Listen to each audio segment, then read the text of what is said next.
Okay, so this is a real typical problem with all Jeep owners, but since I'm a Cherokee owner, I'm going to focus on pre-91 or pre-Chrysler Cherokees, 84 through 90, and that is a simple and annoying issue: the horn. Can I have a show of hands of how many Jeep guys have a horn that just works when it feels like it and quits every time you need to get an inspection with the Department of Motor Vehicles? Right here. So this is a simple way to diagnose where the horn problem is.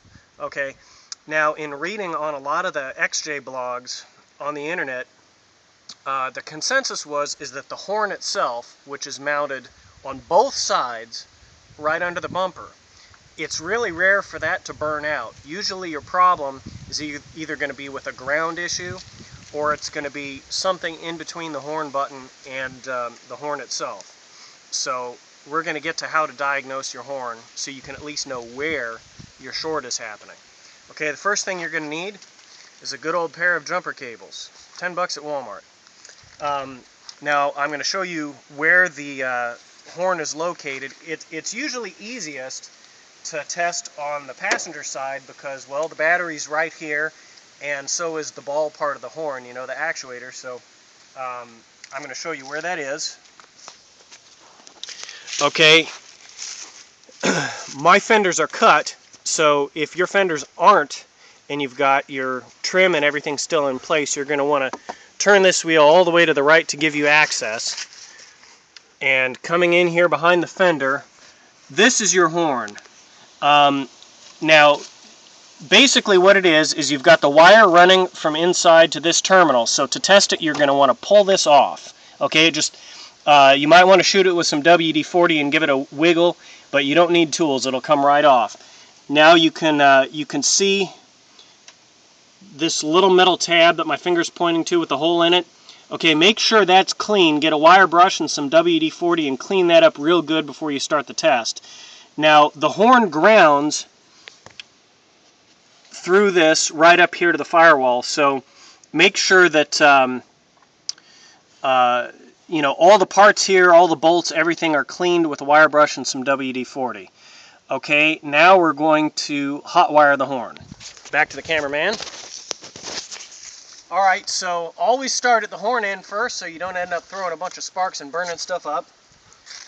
You're going to take your positive clip and you're going to clip it to that little tab with the hole in it that I showed you. Now, you have to be careful not to contact anything else with the metal part of your positive lead, because you're going to send sparks everywhere and short everything out. Okay, the second place you're going to want to put it, you can attach it right here, or in my case I put it on the bolt at the top of the horn mount. That's how it grounds to the chassis. Alright, now we're going to come up here to the battery. And we're going to touch the positive cable, the positive on the battery. And as you can see, as is usually the case, the horn is still functional. So now I know that the horn itself works and I've got some kind of a grounding issue. Well, what I discovered